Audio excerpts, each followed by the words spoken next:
Xəbərmi YouTube kanalının daimi izləyiciləri, hər birinizi salamlayıram. Kanala abunə olub, videoları bəyənməyi unutmayın. Uşağın prokuror nəvəsidir.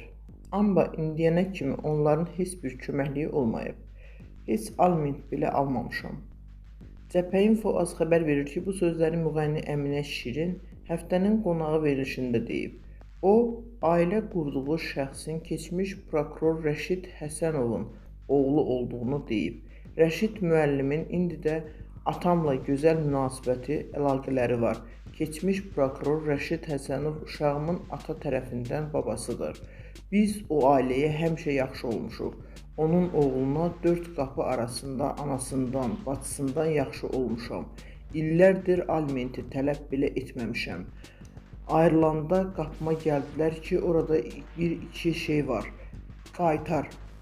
Bir kəlmə söz demədən qaytardım. Atam və anam hər şey edər mənə. Keçmiş həyat yoldaşım narkotika görə həbs edilmişdi. Mən ondan qaçdım, qaçmalı idim. 23 yaşlı qızın o qədər şeyə dözməyə gücü çatmadı. O indi dünyasını dəyişib, hər şeyi ona halal etdim.